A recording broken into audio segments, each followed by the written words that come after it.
Hello, lads. Some pillow talk here. I want to reflect on a few things regarding just the current state of the op. The you know what I'm talking about. I'm not going to mention it by name, but you know the thing that began in March of 2020, and then uh, sort of got a new incarnation with the Baj coming in 2021, and then kind of ceased to be around right around February 24th or 25th of 2022, the exact date when Russia invaded Ukraine, and that became the thing. Um, you know, I was listening to some comedian who's a guy who's pretty funny. I've I followed him on Instagram, and then my Instagram thing got all shaken up, and now I can't remember his name. So he's not a high profile comedian, but he's somebody that I saw and I liked his jokes, and he had one joke that he made that where I know the intention behind it, even though the the actual joke itself, if you don't take into account the intention that he was going for, you might think that it's it reflects it makes him out to be a shit lib or something, but or who's making fun of Republicans, but it's not. It's really not. What he says is after something like this, he says, after all the time, all the things we were divided on, I thought that the virus was going to bring us together, and it did for about a month, and then somebody said the virus is a Democrat, and then we were suddenly divided on that. Um, you know, um, but I think what he meant wasn't to take shots at anybody, but just to talk about how he the thing that he would have thought anyway would be a nonpartisan thing, would be a thing that would bring us together, turned out to be the exact opposite.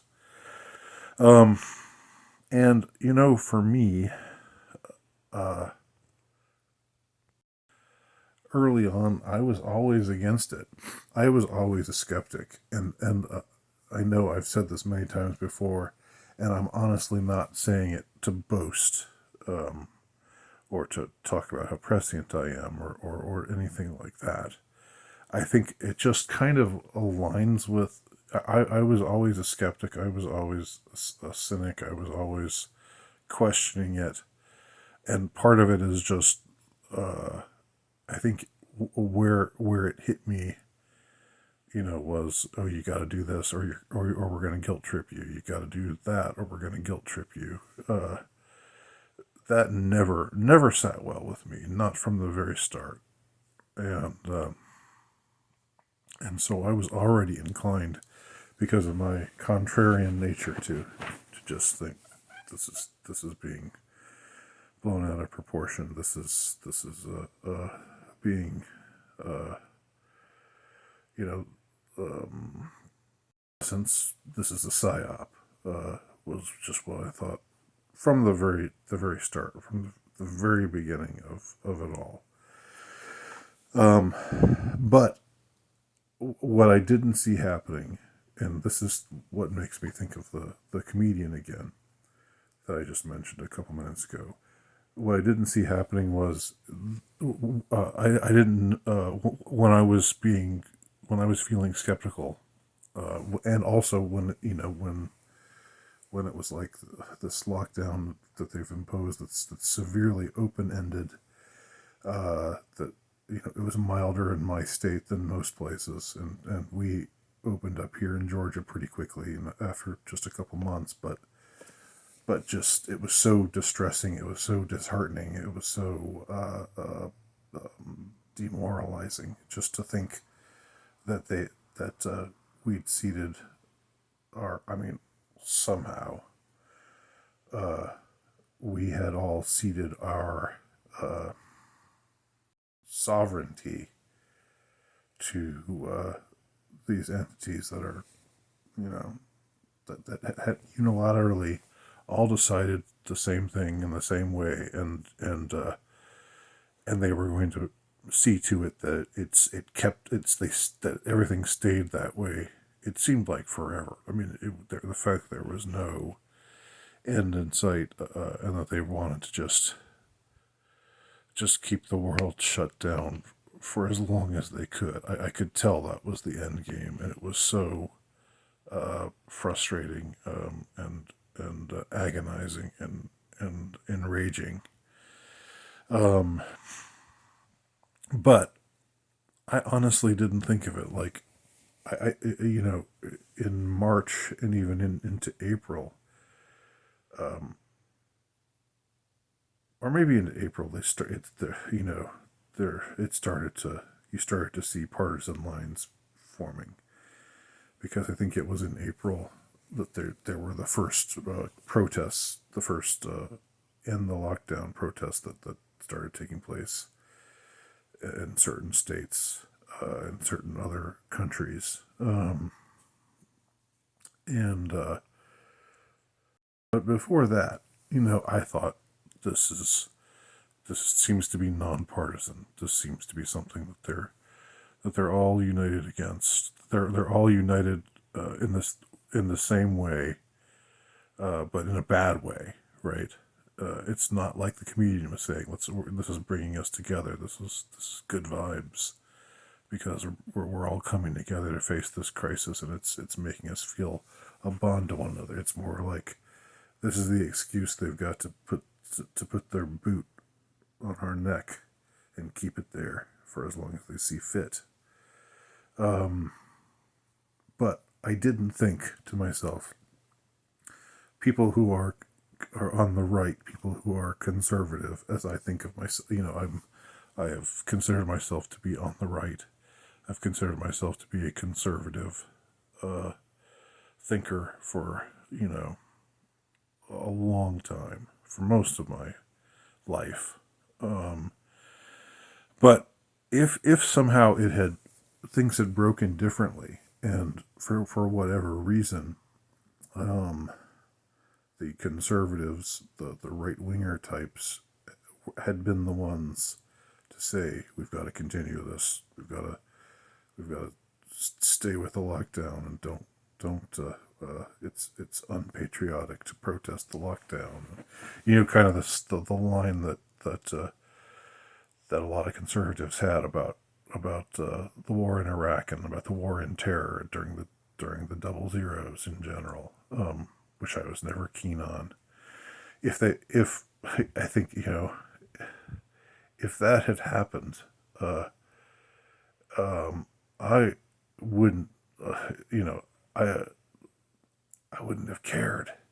I would. It's not like I would have said to myself, "Oh well, I'm conservative, and these people," and now it's emerging that conservatives are the ones who are the most pro lockdown, and liberals are actually out there wanting this to end. I would be with the liberals in that case. I would have aligned myself with the liberals, and I would have said, I don't freaking care if people think I'm doing some disservice to conservatism, and I'm supposed to be a conservative, but I'm taking the opposite stand of what conservatives are taking. That wouldn't have bothered me at all. I would, it just so happened that eventually the battle lines got drawn when people on the right, it was mostly people on the right who questioned this entire enterprise, questioned the lockdowns, questioned the muzzles, questioned the Baj, you know,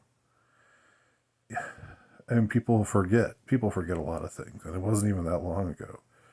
People forget that that Joe Biden said, expressed doubt, cast aspersions on what he called Trump's vaccine, quote unquote, and other lefties did as well. Um, but it's it was never a partisan thing for me. It was always just about seeing something that was a clear and present instance of much of the world just tumbling into tyranny, and people not even putting up a fight about it, and just the campaigns of guilt and blame that were so shamelessly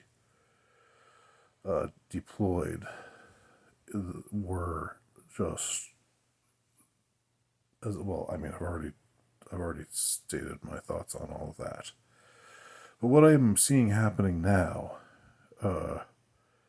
is there's increasing openness to being critical of everything that went on back in 2020 and 2021. There's this tendency now for stuff to come out, and it is coming out, and various media outlets are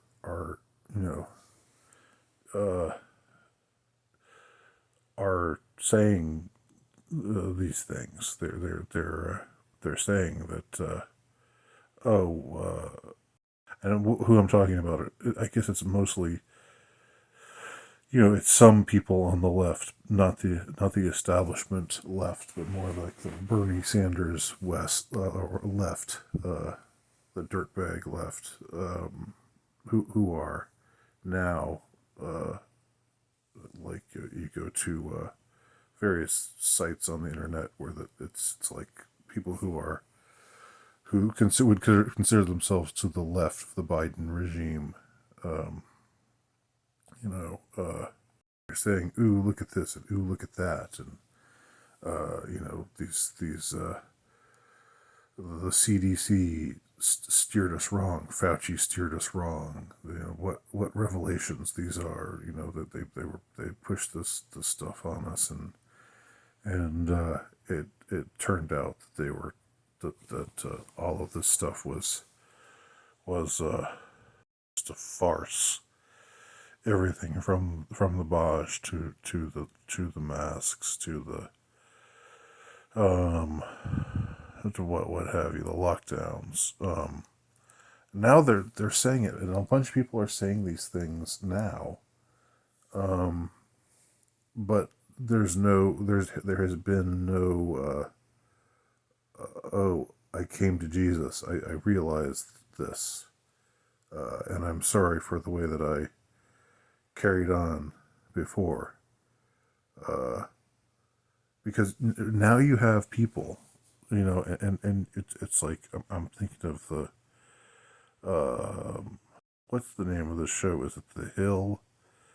They have a YouTube channel, and Crystal Ball, and some kind of, I guess, an Indian American looking guy. I can't think of their names right now, but they're paradigmatic in a way, because they were, during the time of all of this, they were all very pro everything. And I'm not British, but I don't think the Telegraph, which is now putting forth these incredible exposés, saying, here's the way Matt Hancock and other politicians behaved. Isn't it appalling what they did to the country, and that they forced people out of their jobs, and they forced schools to close, and and they intentionally had carried forth this campaign of fear. And that appalling? And it's like, wait a minute. It's good that y'all are doing this now. Don't get me wrong, but I missed where you made the transition. I missed that. I didn't see that happen. I didn't see you guys who were all gung ho behind the establishment, behind the medical establishment, behind the governmental establishment, behind the corporate establishment. Uh, you, Now you've suddenly, now you're suddenly putting out these exposés, and it's great that you are. But if you were honest, you would honestly admit that you had been wrong at the time. We're seeing people make these seamless transitions, right?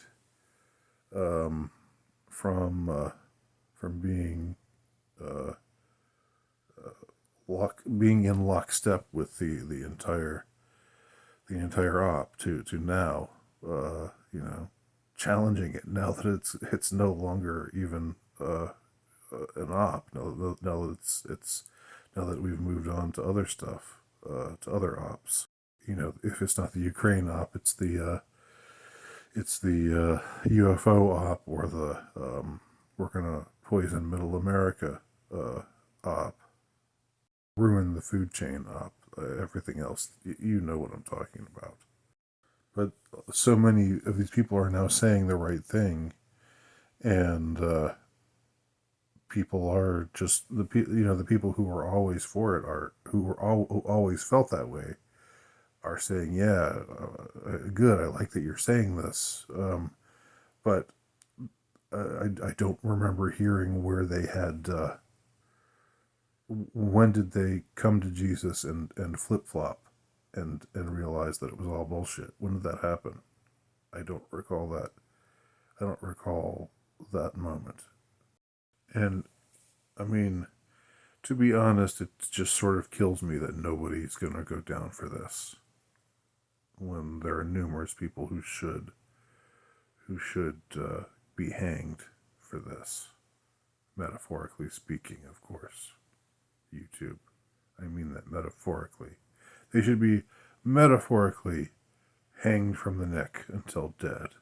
They should be metaphorically put before a metaphorical firing squad and shot until dead. Metaphorically, more metaphorically dead, I mean. I know I got impatient with people who were, and included probably some of y'all, who were saying Woody Harrelson, yeah, well, he was probably just paid to say that on national television, you know. But and I actually do think in his case that he snuck it in, that he has a history of anti-establishment thought on this particular matter. Anyhow, so I actually think for him it was authentic, but in a broader sense, I could, and then that's just my thought. That's just my assessment. I could be wrong, of course. I don't know him. I don't know Woody Harrelson. I don't know any famous people. I sort of knew, when I was a kid, I sort of knew the sister of one of the two Indigo Girls. But I think that's that's the closest I've gotten to being acquainted with people who are famous. Anyhow, it just seems like, what people are just going to have.